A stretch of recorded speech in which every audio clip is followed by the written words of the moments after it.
Berencana pertama kali ditetapkan sebagai program pemerintah pada tanggal 29 Juni 1970 bersamaan dengan dibentuknya Badan Koordinasi Keluarga Berencana Nasional atau BKKBN. Jadi, mengapa sih program KB itu penting? Indonesia merupakan negara dengan penduduk terbanyak di dunia, urutan keempat setelah Cina, India, dan Amerika. Berdasarkan data administrasi kependudukan per Juni 2021, jumlah penduduk di Indonesia sebanyak 272.229.372 jiwa. Jadi sebenarnya apa sih yang dimaksud dengan keluarga berencana dan apa sih manfaatnya? Keluarga berencana sendiri merupakan program pemerintah yang digunakan untuk membantu dalam mengatur jumlah dan jarak kelahiran guna mencapai kesehatan dan juga kesejahteraan keluarga. Manfaat dari program KB yang pertama, kesehatan ibu dan anak terjaga, yang kedua ekonomi keluarga lebih stabil, yang ketiga pendidikan anak lebih terjamin, yang keempat ibu memiliki waktu untuk dirinya sendiri dan karir, yang kelima mencegah stunting. Nah teman-teman, tadi kan kita udah tahu apa yang dimaksud dengan KB dan juga manfaatnya. Yuk simak video konseling dari kelompok kami. Permisi, selamat pagi. Selamat pagi, silakan masuk.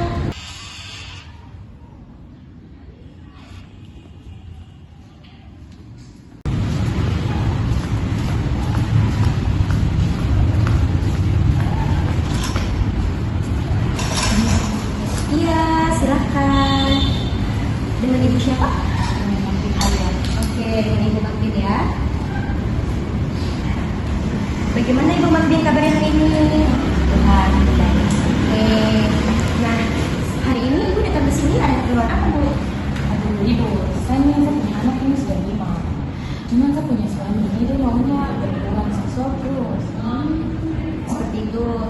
Oke, berarti ibu datang ke sini mau menanyakan terkait dengan KB ya? Iya. Sebelum itu, bidan mau tanya dulu nih.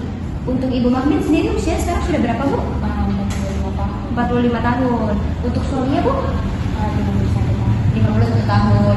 Oke, baik. Nah, untuk KB sendiri mungkin di sini Ibu Bidan bisa merekomendasikan untuk KB atau alat kontrasepsi jangka panjang. Sedangkan untuk alat kontrasepsi sendiri kan ada dua, ada jangka pendek dan juga jangka panjang. Nah, tapi untuk ibu sendiri yang memang usianya sudah kita bilang berisiko untuk kehamilan ya, jadi ibu bidan bisa merekomendasikan untuk memakai alat kontrasepsi jangka panjang. Dan salah satunya IUD bu. Jadi untuk IUD sendiri ini merupakan IUD tembaga. Jadi ada dua, ada tembaga dan juga hormonal. Nah untuk yang ini sendiri ini tembaga bu. Nah ini merupakan alat kontrasepsi yang kita sebut dengan IUD. Biasa kalau ibu-ibu sendiri itu sebutnya spiral ya. Oke, jadi untuk alat kontrasepsi ini dimasukkan ke dalam rahim dan ada juga steril. Jadi kalau untuk steril sendiri itu memang bisa dikatakan ibu sudah tidak bisa memiliki anak lagi karena ibu punya tuba fallopi itu akan dipotong dan juga diikat. Sedangkan untuk bapak sendiri atau suami ibu itu bisa di vasektomi atau dipotong pas DPRS-nya.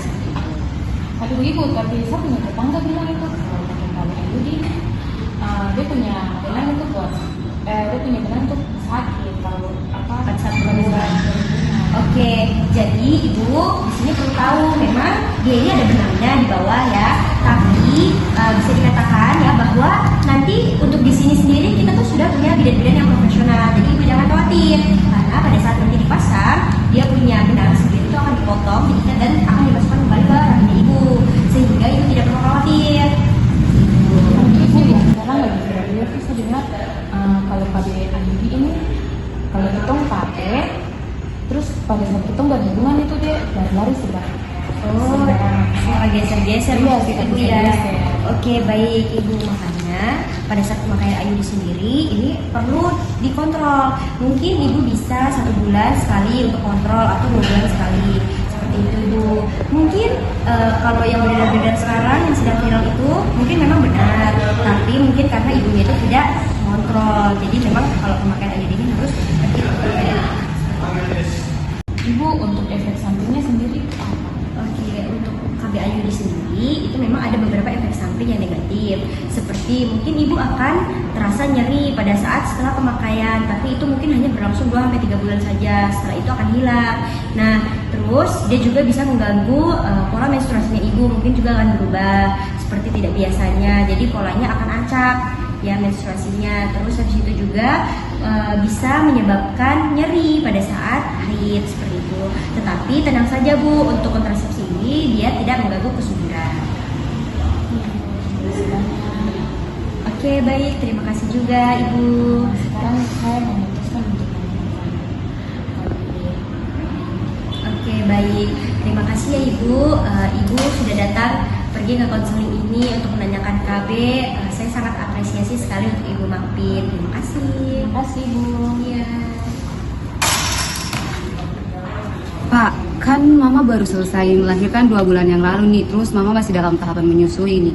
Bagaimana kalau kita ke bidan untuk konsultasi nih, KB apa yang bisa Mama gunakan? Oke, Ma, saya setuju. Oke. Begitu kita pergi ke bidan dulu. Oke, Pak. Saya temani Mama. Oke. Selamat pagi, Bu.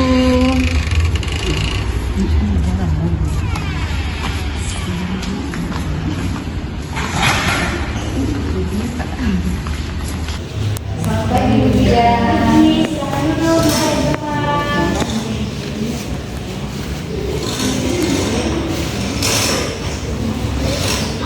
Saya mau konsultasi soal KB.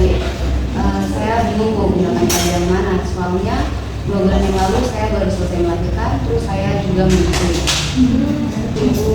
Mungkin sebelum itu Bidan mau tanya dulu, dia nama ibu apa? Itu nih, Ibu Neti. Oke, sekarang usianya berapa Bu? 25 tahun. 25 tahun ya. Untuk Bapaknya sendiri usianya berapa? 26. 26 tahun, berarti cuma jarak 1 tahun saja ya?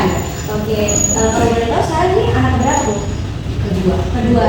Oke, nah untuk seperti tadi Ibu sudah bilang bahwa Ibu baru selesai melahirkan 2 bulan yang lalu ya. Terus sekarang juga masih masa menyusui ya, masih kasih ASI ke anak. Jadi mungkin di sini Ibu bisa rekomendasikan untuk beberapa alat kontrasepsi. Salah satunya seperti ini Bu, IUD ini merupakan alat kontrasepsi jangka panjang. Tetapi untuk jangka pendeknya sendiri Ibu bisa menggunakan kondom. Terus habis itu juga ada implan ya, dan juga ada HB suntik 3 bulan seperti itu. Nah, tapi kalau di sini sih untuk Ibu Bidan sendiri merekomendasikan untuk Ibu bisa pakai suntiknya 3 bulan ya, biasanya kebanyakan ibu-ibu tuh memilih itu gitu ya, karena memang tidak repot. Yang pertama memang Ibu sendiri tidak harus kontrol setiap hari. Terus habis itu juga dia tidak akan mengganggu pada saat Ibu dan Bapak berhubungan seksual seperti itu. Karena kalau untuk habis suntik 3 bulan sendiri dia bisa hanya terisi dengan hormon progesterin seperti itu. Jadi dia tidak akan mengganggu produksi ASI dari Ibu sendiri. Tapi sebelumnya Ibu dan Bapak pernah nggak tidak memakai alat kontrasepsi yang lain? Karena itu. Pernah. Alat kontrasepsi apa? Pondok. Kondom. Tapi ya, saya tidak pernah. Tidak nyaman. Jadi, oke, baik. Sebenarnya Pak, memang sudah banyak sekali yang bilang seperti itu, bahwa pada saat berhubungan seksual terus menggunakan alat kontrasepsi itu merasa tidak nyaman ya, tidak nyaman. Terus katanya hasratnya tuh kurang lah, gairahnya gitu ya. Nah, jadi kalau begitu mungkin Ibu bisa menggunakan IUD ya, ataupun suntik 3 bulan.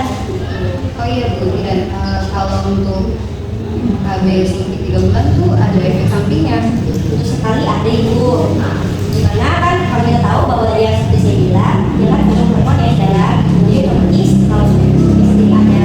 Salah satunya seperti Ibu mungkin akan merasakan mual, pusing, jadi pada payudara. Tapi Ibu jangan khawatir, karena itu juga akan hilang pada saat Ibu sudah melakukan suntik kedua atau 3 kalinya seperti itu. Dan juga mungkin Ibu juga akan mengalami gangguan pola menstruasi yang tidak teratur seperti itu. Jadi jangan heran ya nanti kalau misalnya tiba-tiba menstruasi tidak lancar seperti itu. Tetapi ya seperti tadi saya bilang bahwa keuntungannya juga ada. Yang kedua, Ibu dan Bapak tidak harus kontrol setiap hari seperti penggunaan IUD. Tetapi ya cukup dilihat saja ya, karena itu kan 3 bulan ya, cukup lama seperti itu. Dan jangan khawatir karena tidak mengganggu hubungan seksual. Siap, baik Bu Bidan. Terima kasih. Sekarang saya lebih paham tentang apa yang tadi Bu Bidan telah jelaskan tentang alat kontrasepsi. Sekarang saya memilih KB suntik yang 3 bulan. Oke, baik. Terima kasih ya Ibu Dewi. Terima kasih juga Bapak. Saya sangat apresiasi karena Ibu dan Bapak sudah mau hadir di pagi hari ini untuk datang ke saya, untuk konseling. Itu sangat bagus sekali, apalagi baru melahirkan ya. Itu sangat saya apresiasi sekali. semoga bagus doa dulu istrinya tuh berkabung. Terima kasih. Terima kasih Ibu.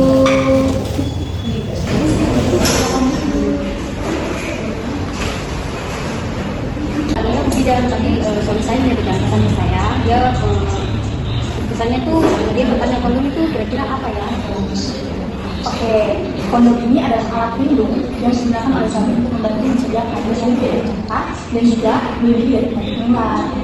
Kira-kira apa Misalkan betul sekali kondom ini itu membantu menjaga lebih sehat terutama kehamilan ini masih dalam masa pertumbuhan. Apakah ini benar aman? Aman ibu, jika digunakan dengan cara yang benar dan disertai dengan komunikasi yang baik antara suami dan istri, justru ini untuk membantu untuk tanggung jawab dalam menjaga kesehatan keluarga. kemudian kalau tidak dipakai itu kira-kira risikonya apa? Atau satunya itu apa ya? Itu resikonya lebih besar, terutama karena bisa terkena penyakit atau kehamilan terlalu cepat atau kehamilan tersendat, dan karena itu penting menjaga dari hal yang kita jaga dari. Jadi ada beberapa hal penting yang perlu diingat bahwa kondom ini menjadi tempat keluarga yang bisa dipakai dalam sebelum hubungan dan setelah hubungan dan disimpan di tempat yang sudah terganti panas. Jadi terima kasih Ibu penjelasannya. Saya terangkan pertanyaan saya. Sama-sama ibu. Nah, kamu boleh bertanya kepada satu petugas kesehatan atau ibumu jika ada yang belum mau Ya baik, tidak terima kasih saya lebih baik, semoga informasi ini bermanfaat dan membantu menjaga kesehatan keluarga. terima kasih.